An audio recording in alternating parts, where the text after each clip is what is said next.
Hello everyone, welcome back to another vlog. Stuffy की आदत है कि अगर मैं गार्डन में एक्सरसाइज कर रही हूँ तो वो गार्डन में, अगर मैं छत पे योग कर रही हूँ तो वो छत पे, अगर मैं किचन में काम कर रही हूँ तो किचन के सामने वाली चेयर के नीचे बैठ जाता है। और ये बात साइन है कि आपका पेट आपके साथ कितना सिक्योर फील करता है, कितना कंफर्टेबल फील करता है। मुझे याद है जब वो छोटा था तो उसकी शैतानी को रोकने के लिए या उसकी शैतानियों पर नज़र रखने के लिए किचन के सामने ही उसका काउच लगा देती थी, ताकि वो नज़र के सामने रहे, मुझे पता रहे कि वो कहाँ पे क्या कर रहा है। तो बस तब से उसे वैसी ही आदत है मेरे साथ साथ मेरे सामने रहने की। खैर, स्टफ़ी को काफ़ी इंट्रोड्यूस कर दिया मैंने। चलिए बात करते हैं आज की ब्रेकफास्ट की। अरबी के पराठे बना रही हूँ। बहुत ही ईजी और सिंपल सी रेसिपी है। जैसे हम आलू के पराठे बनाते हैं सेम वैसे ही अरबी के पराठे हैं। उसमें प्याज डाला है, काट के अदरक डाला है, हरी मिर्च डाली है, नमक, अजवाइन, जीरा, बहुत सारा हरा धनिया भी काट के डाल दिया। गरम मसाला डाल के मिक्स कर लेना और स्टफिंग आपकी रेडी हो जाएगी। जिस दिन हमारे घर में अरबी की सब्जी बनती है, नेक्स्ट डे अरबी के पराठे ज़रूर बनते हैं, क्योंकि थोड़ी सी बॉयल की हुई अरबी बचा के मैं रख लेती हूँ। कुलदीप जी को अरबी के पराठे खाना बहुत पसंद है, स्पेशली मक्की की रोटी में। और सच मानिए, मक्की की रोटी में ऐसे ही फिल करके पराठे बनते हैं, बहुत टेस्टी बनते हैं। लेकिन आजकल क्योंकि समर सीजन है तो मक्की का आटा उतना बढ़िया मिलता नहीं है। लेकिन जैसे ही विंटर स्टार्ट होगा, फ्रेश मक्की का आटा आना स्टार्ट होगा, मैं आपके साथ वो रेसिपी ज़रूर शेयर करूँगी। ब्रेकफास्ट के साथ साथ ही डेली मैं लंच भी रेडी कर लेती हूँ। लेकिन अभी आप देख सकते हैं कि पराठों के सिवा मैं और कुछ भी कुक नहीं कर रही हूँ। क्यों? क्योंकि आज लंच में बना रही हूँ मैं खिचड़ी। और जब भी खिचड़ी बनानी होती है, जब वेजिटेबल पुलाव बनाना होता है, और वो लंच टाइम के बिल्कुल आसपास ही बनता है, क्योंकि उसे दोबारा आप गर्म नहीं कर सकते। इसलिए उसी टाइम फ्रेश कुक किया और खा लिया।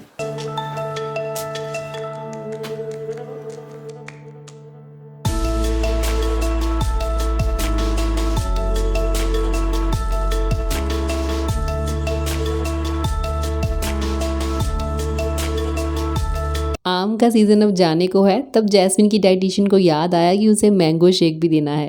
खैर, ये तो जोक था, लेकिन सच में जैस्मिन के लिए आम और बनाना वगैरह बंद कर दिए थे। बस बिल्कुल कोई चीज़ें बंद कर देना थोड़ा सा मेरे को ऑकवर्ड लगता है। लेकिन चलिए कोई बात नहीं, अब जैस्मिन की डाइट मैनेज हो रही है और काफ़ी हद तक उसे ये भी समझ में आ गया है कि अपनी डाइट को उसे कैसे बैलेंस करना है। लेकिन मेरा तो आपको पता है, मैं वेट लूज़ कर रही थी तब भी, और अभी कुछ भी ऐसा नहीं कर रही हूँ तब भी। सब कुछ खाती हूँ, लेकिन पेट में हमेशा भूख रखते हुए।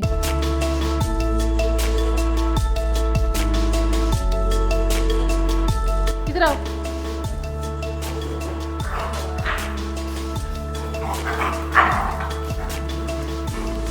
ये तो खेलता है कि लड़ाई करता है जोई?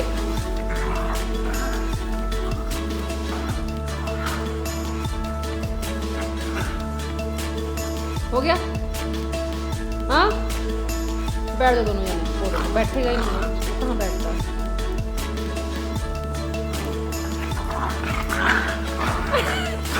कैसे ना काटने को कर रहा है।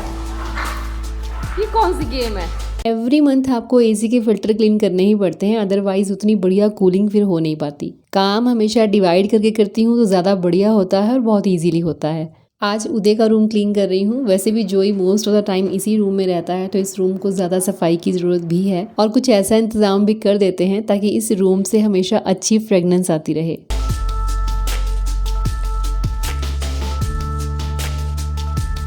अगर आपके पास कोई पुराना टूथब्रश है या कोई पेंट ब्रश है, उससे आराम से आप डस्ट निकाल सकते हैं। और अगर वैक्यूम क्लीनर की बात करूं तो वैक्यूम क्लीनर से ये काम और भी इजी हो जाता है। सीधा अगर ले जाके फिल्टर्स को पानी के नीचे रख दें, उसकी बजाय अगर पहले डस्ट निकाल दी जाए तो आई थिंक ज़्यादा बेटर। इतने बारीक डस्ट माइट्स होते हैं कि अगर आप नॉर्मली इनको क्लीन करने की कोशिश करें तो आपके नाक में या मुंह में ये जाएंगे ही। और जितना मर्जी आप अपना घर साफ रखते हो, लेकिन जब आप वैक्यूम करते हैं ना, तो आपको एक्चुअली पता चलता है कि कितनी डस्ट है, बेहद सफाई रखने के बावजूद भी।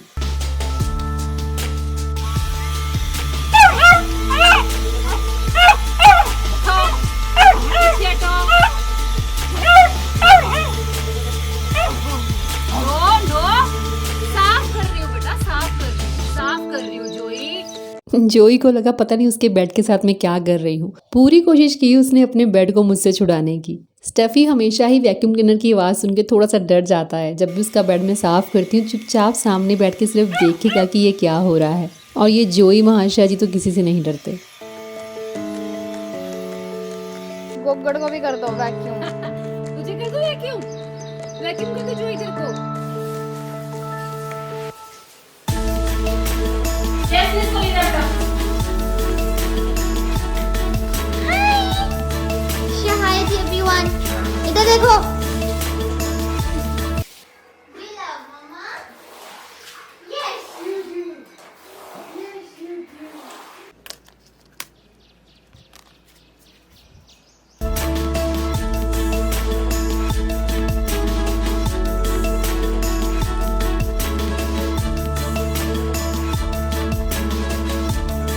हर वक्त रूम से अच्छी फ्रेगनेंस आती रहे उसके लिए बेस्ट फार्मूला है एसी के फिल्टर्स में एसेंशियल ऑयल लगा दीजिए। जब ये फिल्टर सूख गए मैंने इनमें थोड़ा थोड़ा ऑयल लगा के थोड़ा स्प्रेड कर दिया। मैंने लेवेंडर ऑयल लगाया है, आपको जो भी फ्रेगनेंस पसंद हो आप उसे यूज़ कर सकते हैं और एसी चलता रहेगा और आपका रूम पूरा खुशबू से भरा रहेगा। मैट्रेस वगैरह को भी वीक में एक बार ज़रूर वैक्यूम करना चाहिए और उन्हें भी आप कैसे खुशबूदार बना सकते हैं वो आपको मैं नेक्स्ट व्लॉग में बताऊंगी। जोई टेडी बियर किसका है ये? जोई का टेडी बियर है। अब वही बात जो मैं आपको वीडियो की स्टार्टिंग में कह रही थी कि पेट अटैच हो जाता है उस पर्सन के साथ जो उसकी केयर करता है। जोई की पूरी रिस्पॉन्सिबिलिटी जैस्मिन ने ले रखी है, मतलब मोस्ट ऑफ द टाइम जोई जैस्मिन के साथ ही रहता है। तो भी आप देख सकते हैं कि जैस्मिन अंदर वॉशरूम में नहा रही है और जोई बाहर बैठ के उसका वेट कर रहा है और धीरे धीरे ये अटैचमेंट इतनी बढ़ जाती है कि आपको कुछ कहने सुनने की ज़रूरत नहीं पड़ती। पेट को आपसे क्या चाहिए, आपको पेट को क्या समझाना है, वो चीज़ें ऑटोमेटिकली होने लगती हैं। अभी ना जैस्मिन ना एक बात बता रही है और सबको वो बात डेफिनेटली सीख लेनी चाहिए। हर आदमी को हाँ। आपके कहने का मतलब ये है कि हर आदमी को सीख लेनी चाहिए। हर हस्बैंड को। जब पापा ने खिचड़ी खाई घी के साथ, फिर जब दोबारा मांगी तो मम्मा ने दही दे रही कि दही ले लो। तो पापा कहते हैं मैंने अभी घी के साथ खाई है, तो मेरे को दही दे रही है इतना ठंडा। मम्मा कहते हैं चुपचाप खा लो, तो मैं दे रही हूँ, इस बात पे मत बोला करो। फिर मुझे इससे बात याद आई कि कल ना शो देखा कॉफी विद करण, तो उस पर रिसेंटली भी अक्षय कुमार और समांथा प्रभु आए थे। करण जौहर सेज कि मैं डिनर पे जाता हूँ जब भी इनके घर पे, अक्षय कुमार के घर पे, तो उसकी वाइफ जो ट्विंकल खन्ना वो इतनी बेइज्जती करती है इसकी, वो इतना मतलब मजाक उड़ाती है इसका, और ये चुपचाप बैठा रहता है, कुछ नहीं बोलता। तो अक्षय कुमार बोलता है कि मेरे पास ऑप्शन क्या है और कि कहता क्या आर्ग्यूमेंट करनी, कि मैं कुछ वो बोलेगी फिर मैं कुछ बोलूँगा, फिर वो बोलेगी फिर मैं कुछ बोलूँगा, अल्टीमेटली जीतना उसने नहीं है, इसलिए रहने दो। कोशिश ही मत करो। क्यों आपने क्यों ज्यादा वो करना है। समांथा प्रभु बोलती है कि मतलब आपके पास कम बैक नहीं होते बोलने के लिए, कि वो ऐसी बातें बोलती हैं। कहता है ऐसी बात नहीं है, कम बैक बहुत होता है, मेरे को तू सा मत अभी। फिर कहता है कि मतलब नहीं है चीज़ों का, क्योंकि रहना उसी घर में तो क्यों उसी के साथ रहना। क्यों पंगे लेने हैं। दिस इज अ सीख for you. This is a सीख फॉर यू। मतलब मत करो आर्ग्यूमेंट। इसलिए मैं तो बहुत बार समझा चुकी हूँ। इससे related there is a very great actor, he's a talk show host, Steve Harvey, बहुत सारे लोगों को पता होगा आई थिंक। तो he went on an interview and वहाँ पर उन्होंने बोला कि पता नहीं कुछ उनकी मैरिज 37 या 47 ईयर्स हो चुके हैं I think, and he said कि मेरी और मेरी वाइफ की कभी आर्ग्यूमेंट नहीं हुई इतने सालों में। तो सब बहुत तालियां बजा सबने शुरू कर दिया। वो कहते हैं मतलब आर्ग्यूमेंट ऐसे आर्ग्यूमेंट की बहुत आर्ग्यूमेंट ऐसे आर्ग्यूमेंट नहीं हुई, आर्ग्यूमेंट इज लाइक 2 सेंटेंसेस। वो मेरे पे चीखते कि you have to do this, and मैं बोलता मैंने नहीं करूँगा, वो बोलती you have to do this, फिर बोलता ठीक है मैं कर दूंगा। और वहीं पे वो खत्म हो जाती है बात। तो आर्ग्यूमेंट ये होती है कि वो मुझे 2 बार बोलते हैं करना ही पड़ेगा ये, तो मैं बोलता ठीक है मैं कर दूंगा। फिर समझ में आया कुछ? इसे कहते हैं वाइफ की रिस्पेक्ट करना। ठीक है, सीख लिया ना। आज तुम्हें एक नया लेसन मिला है। जब मैं तुम्हें घी दूँ तुमने घी खाना है, जब मैं तुम्हें दही दूँ तब तुमने दही खाना है, घी ज्यादा नहीं खाना। अक्षय कुमार ने कल न्यूलीवेड कपल रणबीर कपूर और आलिया भट्ट के बीच ने यही बोला, रणबीर कपूर के लिए एडवाइस है कि हैप्पी वाइफ हैप्पी लाइफ, इसलिए वो जो बोले कर लो। समझ लिया। अब सारी ऑडियंस सुन ले, अपने हस्बैंड को ये टॉक सुना दें कि यार ऐसे आपको सीख लेना चाहिए, आर्गुमेंट नहीं होगा। तो सर अब आप खिचड़ी कंटिन्यू कर सकते हैं। दही के साथ। दही के साथ ये बड़ा दही और लेना तो और ले लो, घी नहीं अब मिलेगा, घी एक ही बार मिलता है ना। रुचिता दिवेकर के अकॉर्डिंगली कि घी ज़रूर खाना चाहिए पर लिमिट में। और अब मैं बनाने जा रही हूँ जैस्मिन के लिए सत्तू के लड्डू बनाने जा रही हूँ जैस्मिन के लिए। इसको मीठे की बड़ी क्रेविंग होती है, तो मैं कहा चल 100 कैलोरी का एक लड्डू होगा। जा रही हूँ ना कहीं, तो मैं लेके भी जा सकती हूँ। हाँ वो ले जाना। मैं कहाँ जा रही हूँ, क्यों जा रही हूँ? घूमने जा रही है जैस्मिन। तो वो आप मेरी इंस्टाग्राम स्टोरी पे देखना। अगर आप मुझे फॉलो नहीं करते फिर आप नहीं देख पाओगे। तो मतलब देखो कितना बड़ा लॉस हो सकता है आपके लिए। यूपीएससी के पेपर में क्वेश्चन आएंगे, कैसे सॉल्व करोगे आप? जैस्मिन कहाँ गई थी, जैस्मिन यहाँ पे क्या किया, कैसे लिख पाओगे अगर आपने देखी नहीं? तो इसलिए मेरे चैनल को सब्सक्राइब, तो इसलिए मेरे इंस्टाग्राम को फॉलो कर दीजिए। मैंने इस बार यूपीएससी वालों से बात की है कि मेरी ट्रिप के बारे में हमने क्वेश्चंस डालने हैं, तो उन्होंने मेरे से सेटल किया है वो, तो इसलिए आएंगे तो मुझे फॉलो करो। ओके। खाना हम लेडीज़ कितना भी कम से कम क्यों ना बनाएं, कितना भी मेजर करके क्यों ना बनाएं, लेकिन फिर भी जब ये 1-1.5 कटोरी बच जाती है ना, तो दोबारा सारी फैमिली को इसे खिलाना बहुत मुश्किल होता है। अब इस बची हुई खिचड़ी को अगर डिनर में मैं थोड़ा थोड़ा सर्व करूं सबकी प्लेट्स में तो सब यही बोलेंगे ये तो दोपहर को भी खाई थी, अभी क्यों दे रहे हो। खैर ये तो बहुत थोड़ी सी बची है, 2-2 चम्मच दूसरी सब्जी के साथ रात को डिनर में सर्व कर दूंगी तो ये खत्म हो जाएगी। हेल्दी लड्डू बनाने के लिए ना तो हम चीनी का इस्तेमाल करेंगे और ना ही गुड़ या शक्कर का, हम इस्तेमाल करेंगे डेट्स यानी खजूर। सीड्स निकाल के साइड रखती हैं, कम से कम 1.5 कटोरी खजूर मैंने लिए हैं और 250 ग्राम के करीब लिए हैं मैंने बादाम। 1 चम्मच देसी घी डाल के मैंने ये बादाम इसमें रोस्ट कर लेने हैं। ये लड्डू थोड़े से और हेल्दी बन जाएं इसके लिए इसमें डाल रही हूँ पम्पकिन सीड्स यानी कि कद्दू के बीज। अगर आपके पास अवेलेबल हैं तो डाल दीजिएगा, अगर नहीं है तो कोई बात नहीं। 3 से 4 मिनट इन्हें मीडियम फ्लेम पे रोस्ट कर लीजिए, उसके बाद गरम गरम ही इन्हें ग्राइंड कर लेना है। बहुत ईजी है ये लड्डू बनाना, ज़्यादा तामझाम भी नहीं है, बहुत ही कम इंग्रेडिएंट्स के साथ ये बन जाते हैं।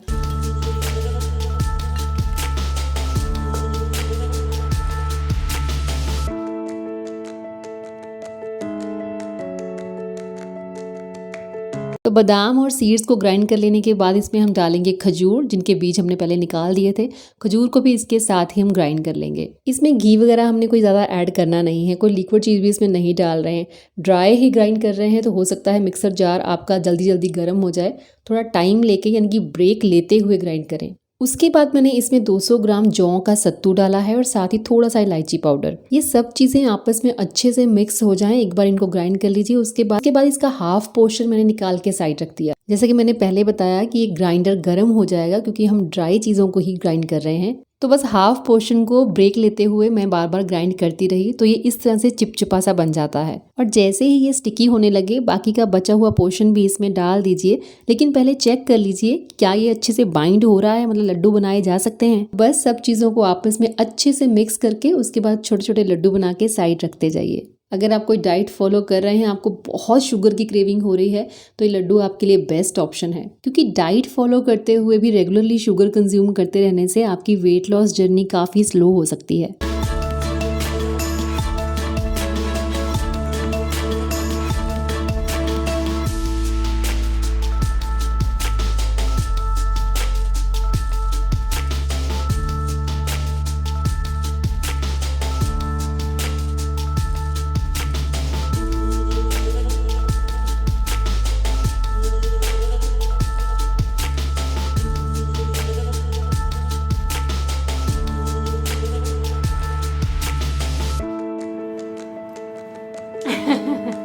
बहुत क्रेविंग्स होती हैं जैस्मिन को, मीठा यार क्या खाऊं, मीठा क्या खाऊं।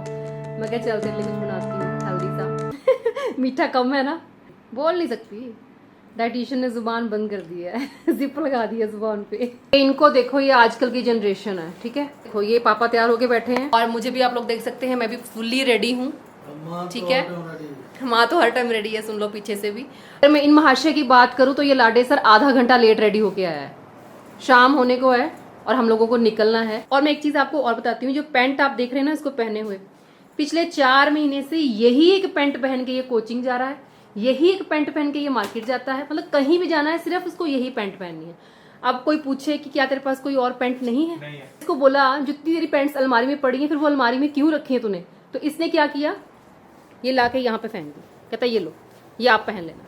जो एक पैंट है वो छोटी है और जो 2 पैंट है वो कैजुअल वेयर है, फॉर्मल वेयर नहीं है। क्योंकि और बल्कि मेरे को आकाश जाना होता है तो मेरे को फॉर्मल चाहिए होता है। अच्छा फॉर्मल चाहिए होता है, वो कैजुअल वेयर है। अभी बेसिकली हम करने क्या जा रहे हैं मार्केट, सिर्फ और सिर्फ इसकी पैंट्स लेने जा रहे हैं और पहन के लेना। हाँ फॉर्मल ले लेना, ऐसी पैंटें लेनी है। हाँ ये काउ बॉय, ये नया वर्ड सुना है मैंने, काउ बॉय लगता हूँ मैं इसमें। कैसे पता नहीं कैसे, उसकी आगे से ऐसे टिप सी बनी हुई है आगे को और पीछे को कुछ पता नहीं ये तरीके इनको कहाँ से, मतलब ये चीजें दिमाग में आती हैं, हमें तो कुछ नहीं ऐसा होता। निकलो जल्दी।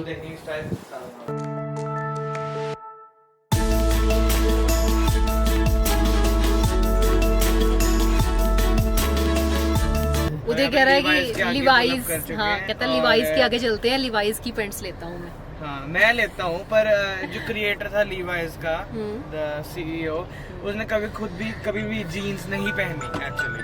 क्यों? बिकॉज़ वो मानता था कि उसका स्टैंडर्ड जो है वो उसके प्रोडक्ट्स से ज्यादा बढ़िया है। Yes, तो वो बनाता लिवाइस था, फिर वो पहनता और किसी और कंपनी पैंट्स पहनता था वो, पैंट किसी ट्राउजर्स वगैरह जैसे ट्राउजर होते हैं। किसी और कंपनी की पहनता था। यस तूने पहनी हुई है ना ये लिवाइस की ही आई है। नो, मतलब उसके स्टैंडर्ड के लिए वो उसका स्टैंडर्ड हाई होगा, हमारा नहीं है। सब बढ़िया, स्टैंडर्ड क्या होते हैं यार। मुंह से शब्द निकालता है ना, उसका स्टैंडर्ड वहीं पता चल जाता है।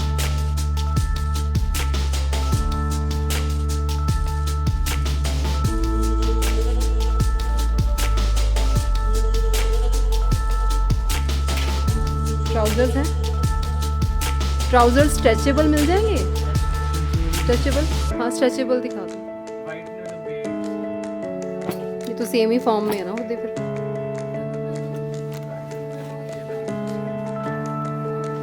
साइज दे रहे हैं। दिखा देगी इसको।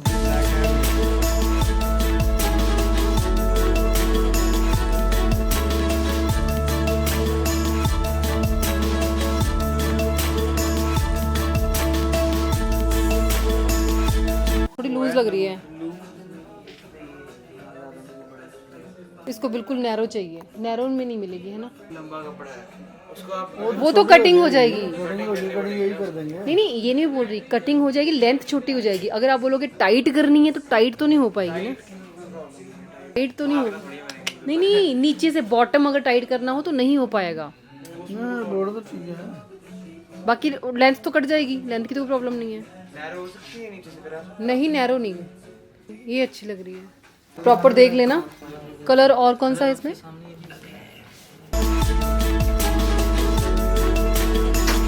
Dark light.